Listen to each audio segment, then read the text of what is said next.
ಮಹಿಳಾ ಟಿ20 ವಿಶ್ವಕಪ್ 2026ರಲ್ಲಿ team India ಅದ್ಭುತವಾಗಿ ಪುನರಾಗಮನ ಮಾಡಿದೆ. ಬಾಂಗ್ಲಾದೇಶವನ್ನು ಇನ್ನೂ 3 ಓವರ್ ಬಾಕಿ ಇರುವಾಗಲೇ 5 ವಿಕೆಟ್ಗಳಿಂದ ಸೋಲಿಸಿ ಭರ್ಜರಿ ಗೆಲುವು ದಾಖಲಿಸಿದೆ.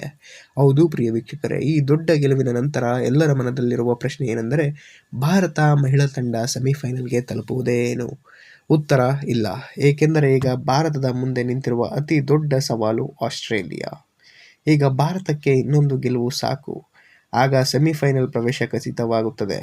ಆದರೆ ಒಂದು ದೊಡ್ಡ ಸವಾಲು ಬಂದರೆ ಭಾರತ ಇಡೀ ಟೂರ್ನಿಯಿಂದ ಹೊರಬೀಳುವ ಸಾಧ್ಯತೆ ತುಂಬ ಇದೆ. ಹಾಗಾದರೆ ಭಾರತದ ಸೆಮಿಫೈನಲ್ ತಲುಪಲು ಬೇಕಾದಂಥ ಲೆಕ್ಕಾಚಾರ ಏನು ಮತ್ತು ದಕ್ಷಿಣ ಆಫ್ರಿಕಾ ಭಾರತಕ್ಕೆ ಹೇಗೆ ದೊಡ್ಡ ಅಪಾಯವಾಗಬಹುದು ಹಾಗೂ ಅದರ ಪರಿಣಾಮವೇನು? ಬನ್ನಿ ತಿಳಿದುಕೊಳ್ಳೋಣ. ಹರ್ಮನ್ಪ್ರೀತ್ ಕೌರ್ ಅವರ ನಾಯಕತ್ವದಲ್ಲಿ ಟೀಮ್ ಇಂಡಿಯಾ ಟೂರ್ನಿಯಲ್ಲಿ ತನ್ನ 3 ಗೆಲುವನ್ನು ದಾಖಲಿಸಿದೆ. ಈಗ ಭಾರತ ಖಾತೆಯಲ್ಲಿ 6 ಅಂಕಗಳಿವೆ. ಭಾರತ ಸದ್ಯ ಗ್ರೂಪ್ ಎ ನಲ್ಲಿ 2ನೇ ಸ್ಥಾನದಲ್ಲಿದ್ದು, 3ನೇ ಸ್ಥಾನದಲ್ಲಿರುವ ದಕ್ಷಿಣ ಆಫ್ರಿಕಾ ತಂಡಕ್ಕೆ 6 ಅಂಕಗಳಿವೆ. ಆದರೆ ಉತ್ತಮ ರನ್ ರೇಟ್ ಇರುವುದರ ಕಾರಣಕ್ಕಾಗಿ ಭಾರತ ಅವರಿಗಿಂತ 1 ಸ್ಥಾನ ಮೇಲಿದೆ. ಅದರ ನಿಜವಾದ ಹೋರಾಟ ಈಗ ಆರಂಭವಾಗಲಿದೆ. ಭಾರತದ ಕೊನೆಯ ಲೀಗ್ ಪಂದ್ಯ ಆಸ್ಟ್ರೇಲಿಯಾ ವಿರುದ್ಧ ಇದ್ದು, ಈ ಪಂದ್ಯ ಜೂನ್ 28ರಂದು ಲಾರ್ಡ್ಸ್ನಲ್ಲಿ ನಡೆಯಲಿದೆ. ಇದೇ ಪಂದ್ಯ ಭಾರತದ ಸೆಮಿಫೈನಲ್ಗೆ ಹೋಗುತ್ತದೆ ಇಲ್ಲವನ್ನೋದು ಖಚಿತವಾಗುತ್ತದೆ. ಸರಳವಾಗಿ ಹೇಳುವುದಾದರೆ, ಭಾರತ ಆಸ್ಟ್ರೇಲಿಯಾವನ್ನು ಸೋಲಿಸಿದರೆ ಸೆಮಿಫೈನಲ್ ಟಿಕೆಟ್ ಬಹುತೇಕ ಖಚಿತ ಎಂತಲೇ ಹೇಳಬಹುದು. ಆಗ ಭಾರತದಲ್ಲಿ ಖಾತೆಯ ಅಂಕಗಳು 8 ಆಗಿರುತ್ತವೆ. ಉತ್ತಮ ನೆಟ್ ರೇಟ್ ಅಂದರೆ ರನ್ ರೇಟ್ ಕೂಡ ಅವರ ಪರವಾಗಿದ್ದರೆ ಮೊದಲ ಸ್ಥಾನ ಅವರಿಗೆ ಖಚಿತವಾಗುತ್ತದೆ. ಆದರೆ ಭಾರತ ಆಸ್ಟ್ರೇಲಿಯಾ ವಿರುದ್ಧ ಸೋತರೆ ಎಲ್ಲರ ಗಮನ ದಕ್ಷಿಣ ಆಫ್ರಿಕಾ ಪಂದ್ಯತ್ತ ತಿರುಗುತ್ತದೆ. ದಕ್ಷಿಣ ಆಫ್ರಿಕಾದ ಕೊನೆಯ ಪಂದ್ಯ ಬಾಂಗ್ಲಾದೇಶದಂತಹ ತುಸು ದುರ್ಬಲ ತಂಡದ ವಿರುದ್ಧವಾಗಿದೆ. ಆ ಪಂದ್ಯದಲ್ಲಿ ದಕ್ಷಿಣ ಆಫ್ರಿಕಾ ಗೆದ್ದರೆ ಅವರಿಗೆ 8 ಅಂಕಗಳು ಆಗುತ್ತವೆ. ಇದೇ ವೇಳೆ ಭಾರತ ಆಸ್ಟ್ರೇಲಿಯಾದ ವಿರುದ್ಧ ಸೋತರೆ ಭಾರತ 6 ಅಂಕಗಳಲ್ಲೇ ಉಳಿಯುವುದು, ಟೂರ್ನಿಯಿಂದ ಹೊರಬೀಳುವ ಸಾಧ್ಯತೆ ಖಚಿತವಾಗುತ್ತದೆ. ಅಂದರೆ ಭಾರತದ ಭವಿಷ್ಯ ಬಹುತೇಕ ಅವರದೇ ಕೈಯಲ್ಲಿದ್ದು, ಲೆಕ್ಕಾಚಾರ ತುಂಬ ಸರಳವಾಗಿದೆ.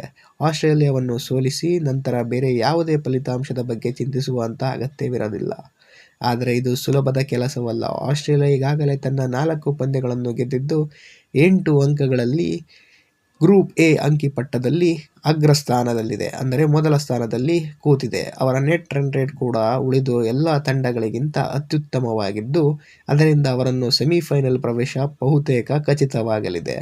ಆದರೆ ಗ್ರೂಪ್ ಬಿ ಕಡೆ ನೋಡೋಣ. ಗ್ರೂಪ್ ಬಿಯಲ್ಲಿ ಆತಿಥೇಯ ಇಂಗ್ಲೆಂಡ್ ಸತತ 4 ಗೆಲುವಿನೊಂದಿಗೆ ಈಗಾಗಲೇ ಸೆಮಿಫೈನಲ್ ಸ್ಥಾನವನ್ನು ಖಚಿತಪಡಿಸಿಕೊಂಡಿದೆ.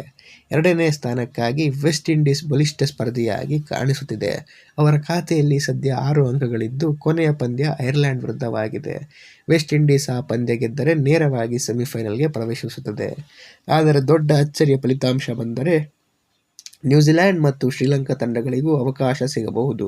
ನ್ಯೂಜಿಲೆಂಡ್ ತನ್ನ ಕೊನೆಯ ಪಂದ್ಯವನ್ನು ಇಂಗ್ಲೆಂಡ್ ವಿರುದ್ಧ ಆಡಲಿದ್ದು, ಶ್ರೀಲಂಕಾ ವಿರುದ್ಧ ಸ್ಕಾಟ್ಲೆಂಡ್ ಸೆಣಸಲಿದೆ. ಆದರೆ ಶ್ರೀಲಂಕಾಗೆ ಅತಿ ದೊಡ್ಡ ಸಮಸ್ಯೆ ಎಂದರೆ ಅವರ ಕಳಪೆ ನೆಟ್ ರನ್ ರೇಟ್. ಅದು ಕೊನೆಯ ಕ್ಷಣದಲ್ಲಿ ಅವರಿಗೆ ಹಿನ್ನಡೆಯಾಗಬಹುದು. ಹೀಗಾಗಿ ವಿಶ್ವಕಪ್ನ ರೋಚಕತೆ ತನ್ನ ಪರೀಕ್ಷಾತ್ಮಕತೆಗೆ ತಲುಪಲು ಇದೆ. ಅಚ್ಚರಿ ಮೂಡಿಸಲಿದೆ. ಒಂದು ಕಡೆ ಇಂಗ್ಲೆಂಡ್ ಈಗಾಗಲೇ ಸೆಮಿಫೈನಲ್ ಪ್ರವೇಶ ಖಚಿತಪಡಿಸಿಕೊಂಡಿದ್ದು, ಮತ್ತೊಂದೆಡೆ ಭಾರತ, ಆಸ್ಟ್ರೇಲಿಯಾ ಮತ್ತು ದಕ್ಷಿಣ ಆಫ್ರಿಕಾ ನಡುವೆ ಗ್ರೂಪ್ ಎಯ ಹೋರಾಟ ಅತ್ಯಂತ ರೋಚಕ ಹಂತಕ್ಕೆ ತಲುಪಲಿದೆ. ಈಗ ಎಲ್ಲರ ಕಣ್ಣು ಜೂನ್ 28ರ ಮೇಲಿದೆ. ಆ ದಿನ ಹರ್ಮನ್ಪ್ರೀತ್ ಕೌರ್ ಅವರ ತಂಡ ಆಸ್ಟ್ರೇಲಿಯಾವನ್ನು ಎದುರಿಸಲಿದ್ದಾರೆ. ಆ ಪಂದ್ಯ ಕೇವಲ ಗೆಲುವಷ್ಟೇ ಅಲ್ಲ, ಸೆಮಿಫೈನಲ್ ಕನಸು ಕೂಡ ಆಗಿರುತ್ತದೆ. ಹೀಗಾಗಿ ಈಗ ನೀವು ಹೇಳುವ ನಿಮ್ಮ ಅಭಿಪ್ರಾಯ, ಭಾರತ ಮಹಿಳಾ ಕ್ರಿಕೆಟ್ ತಂಡ ಸೆಮಿಫೈನಲ್ಗೆ ಅರ್ಹತೆ ಪಡೆಯುತ್ತದೆಯೋ ಇಲ್ಲವೋ?